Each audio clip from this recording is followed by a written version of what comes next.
Halo, selamat pagi, siang, sore, dan malam teman-teman. Balik lagi dengan kami di sini. Pada kesempatan kali ini, kami akan membahas mengenai korelasi variabel ordinal versus ordinal. Halo semuanya, saya Alifah Nadia Ramadhani Taha dengan NIM 2200296. Perkenalkan, nama saya Hazia Sakif Widyadana Layaldin dengan NIM 2210141. Nama saya Hairunisa Zahra dengan NIM 2200640. Nama saya Zahran Nuratalah dengan NIM 2206250. Saya Haifah Hananial Anbia dengan NIM 2206264. Nama saya Chanya Revina Putri R dengan NIM 2204432. Apa sih itu korelasi variabel ordinal versus ordinal? Mari kita bahas. Korelasi antara dua variabel ordinal mengacu pada hubungan atau hubungan antara dua variabel ordinal. Variabel ordinal adalah variabel yang memiliki nilai-nilai diskrit atau terbatas yang menggambarkan tingkat atau urutan. Contohnya dapat berupa skala penilaian seperti sangat buruk, buruk, cukup baik, dan sangat baik. Dalam mengukur korelasi antara dua variabel ordinal, metode yang umum dilakukan adalah koefisien korelasi ranking Spearman dan koefisien korelasi ranking Kendall. Koefisien korelasi ranking Spearman mengukur sejauh mana hubungan antara dua variabel ordinal dapat dijelaskan dengan menggunakan peringkat relatif dari nilai-nilai variabel tersebut. Sementara itu, koefisien korelasi ranking Kendall mengukur sejauh mana hubungan antara dua variabel ordinal dapat dijelaskan dengan menggunakan peringkat relatif dari pasangan observasi yang saling berhubungan. Untuk data ordinal versus ordinal di sini terdapat 4 macam, yaitu adalah data Spearman, yang kedua adalah data Kendall, yang ketiga adalah data gamma, yang keempat adalah data Sommer. Nah, dari keempat macam bentuk data ini memiliki kesamaan antara masing-masing data. Yang pertama, kesamaan dari data Spearman dan juga data Kendall itu terletak pada data ini berbentuk skor yang dapat di ranking seperti itu, teman-teman. Dan yang selanjutnya adalah data gamma dan juga data Sommer. Di sini memiliki kesamaan, yaitu adalah data berbentuk tabel kontingensi. Nah, sekarang kita masuk ke dalam contoh soal. Contoh soal di sini adalah Anda melakukan penelitian mengenai hubungan antara kualitas program dengan partisipasi pada peserta didik di BKBMX. Alat ukur yang Anda gunakan untuk mengukur kedua variabel penelitian adalah kuesioner yang masing-masing berisi 25 item dengan 4 skala pilihan, yaitu sangat baik, baik, cukup, dan tidak baik. Dengan data yang terkumpul dari 10 subjek, ujilah apakah terdapat hubungan yang signifikan antara kedua variabel yang ingin diteliti. Mari kita masuk ke tahap pengerjaannya, teman-teman. Nah, kita sekarang masuk ke tahap pengerjaannya. Untuk menghitung atau menjawab soal ini, gitu, teman-teman bisa menggunakan tahapan yang pertama adalah menghitung skor total pada setiap variabel. Teman-teman dapat menjumlahkan skor yang diberikan oleh setiap subjek pada masing-masing item kuesioner. Dalam kasus teman-teman, misalnya kuesioner memiliki 25 item dengan 4 skala pilihan.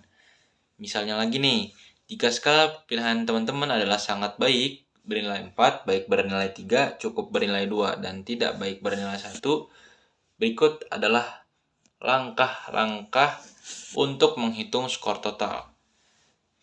Nah, yang pertama itu adalah teman-teman bisa melakukan yang namanya tahap kode numerik untuk setiap skala pilihan. Misalnya sangat baik sama dengan 4, baik sama dengan 3, cukup sama dengan 2, dan tidak baik sama dengan 1. Yang kedua, untuk setiap subjek hitung jumlah skor yang sesuai dengan pilihan mereka pada masing-masing item kuesioner. Misalnya, jika subjek memberikan pilihan sangat baik pada item 1, cukup pada item 2, baik pada item 3, dan seterusnya. Jumlah skor numerik untuk setiap pilihan yang diberikan pada semua item, kayak gitu. Yang ketiga adalah setelah menjumlahkan skor untuk setiap subjek, Anda akan mendapatkan skor total untuk variabel tersebut. Nah, jadi teman-teman, untuk menyelesaikan masalah berdasarkan dari contoh soal yang kami sudah sampaikan, itu kita akan menggunakan rumus uji korelasi berdasarkan rank Spearman. Nah, untuk rumusnya sendiri itu ada R atau nilai korelasi, RS sama dengan 1 dikurangi 6 sigma dari DI kuadrat dibagi N pangkat 3 dikurang N. Nah, untuk keterangannya sendiri, D di sini adalah selisih ranking, dan N adalah jumlah sampel. Berikut tabel yang kita susun berdasarkan dari contoh soal. Nah, di sini sudah didapatkan 10 subjek dari peserta didik PKBMX. Nah, di tabel ini nantinya akan dipaparkan ranking dan juga DI dan DI kuadrat dari hasil pengumpulan data. Nah, di slide selanjutnya, ranking didasarkan dari ranking pertama itu didasarkan dari data terendah dari 10 subjek yang telah masuk. Nah, di sini itu kan ada beberapa data yang kembar ya, atau data yang sama gitu. Nah, data yang sama ini nantinya harus dijumlah lalu dibagi sesuai dengan jumlah data kembar yang ada. Nah, di sini contohnya ada data 90. Nah, nilai 90 ini kan di data kualitas ya. Nah, ini tuh kan ada dua data yang kembar. Nah, 90 ini harus dijumlah lalu dibagi 2. Dan nanti hasilnya di ranking itu 9,5. Nah, dengan data terendah itu menempati ranking pertama, artinya data tertinggi berada di ranking yang terakhir, yaitu di sini contohnya kalau di data kualitas itu ada di 9,5. Sedangkan di partisipasi peserta itu ada dua data yang kembar, ada data 86 dan 65. Nah, dengan proses yang sama gitu ya dari yang data kualitas, di sini pokoknya bisa dilihat di tabel untuk ranking partisipasi peserta dan ranking kualitas. Nah, selanjutnya di sini kan masih ada kolom DI dan DI kuadrat yang kosong. Setelahnya itu bisa dilihat ya kawan-kawan berdasarkan rumus perhitungan yang telah dijelaskan oleh rekan saya sebelumnya, itu untuk mengetahui DI ini itu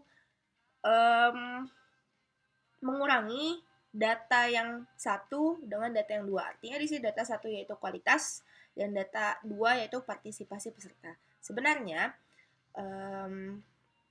bisa dilakukan penyelisihan atau ya bisa dilakukan pengurangan antara data 2 dan data 1. Tapi harus teman-teman ketahui dan harus teman-teman ingat bahwasanya dari subjek 1 sampai 10 itu harus konsisten penyelisihannya. Artinya ketika subjek 1 itu merupakan hasil pengurangan dari data kualitas dan data partisipasi peserta, artinya untuk subjek 2 sampai 10 itu juga harus demikian. Namun apabila di subjek 1 ini merupakan hasil penyelisihan antara data partisipasi peserta dikurang data kualitas, itu subjek 2 sampai 10 juga harus demikian. Nah, pada kasus kali ini kelompok kami melakukan pengurangan data partisipasi peserta dikurang data kualitas dengan hasil DI dari subjek 1 sampai 10 sebagaimana tertampak pada tabel. Nah, ketika sudah diketahui hasil atau angka dari DI, itu kemudian langkah selanjutnya yaitu kita kuadratkan. Nah, DI kuadrat di tabel atau di kolom selanjutnya itu demikian, bisa dilihat di tabel. Nah, hasil atau penjumlahan dari DI kuadrat terhadap 10 subjek peserta didik PKBM X ini itu bernilai 11.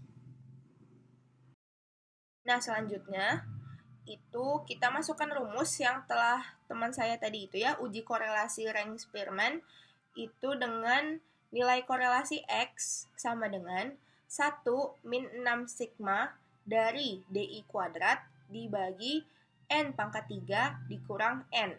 Nah, itu kan tadi rumusnya ya. Lalu selanjutnya itu kita harus masukkan angka-angka yang telah kita dapatkan dari tabel sebelumnya ke rumus ini gitu. Nilai korelasi S sama dengan 1 dikurang 6 X 11, artinya 11 ini merupakan hasil yang tadi yang sebelumnya saya jelaskan bahwa sigma D1 kuadrat itu adalah 11. Artinya di rumusan kali ini itu 6x 11 dibagi N di sini merupakan jumlah data yang masuk. Artinya jumlah data di sini jumlah subjek.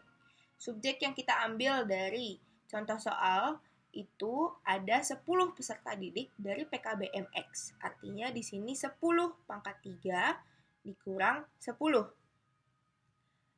Nah, hasil dari perhitungan ini itu mendapatkan nilai 0,933. Nah, jika dilihat dari runtutan penyelesaian contoh soal dari awal hingga akhir, itu melihat hubungan korelasi jika nilai mendekat minus 1, korelasinya negatif.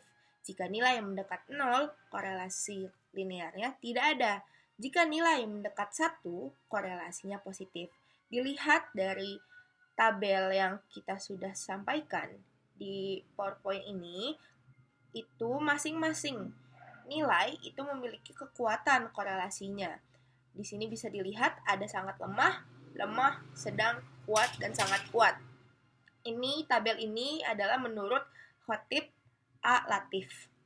Nah, kita kan tadi di slide sebelumnya itu mendapatkan hasil 0,933. Nah, berdasarkan hasil pengujian korelasi dengan rank Spearman tersebut, itu didapatkan kesimpulan bahwa terdapat korelasi positif antara kualitas dan partisipasi peserta didik PKBMX dengan kekuatan korelasi yang sangat kuat. Kenapa bisa didapat kesimpulan ini? Itu kan tadi sudah dijelaskan di atas, itu tuh bahwasanya jika nilai mendekat 1, itu korelasinya positif. Dan di dalam tabel menurut Khotib Al-Latif, itu ketika mendapatkan angka 0,800 hingga 1, itu memiliki kekuatan korelasi sangat kuat. Artinya ketika kita mendapatkan hasil 0,933, itu kan mendekati 1 dan terdapat pada rentangan 0,800 sampai 1. Artinya, terdapat korelasi yang positif dengan kekuatan sangat kuat untuk hasil dari contoh soal yang telah kita rumuskan. Gitu kawan-kawan. Sekian dari pemaparan kelompok kami terhadap tugas mata kuliah statistika semester 3. Sekian dari kami. Wassalamualaikum warahmatullahi wabarakatuh. Dadah!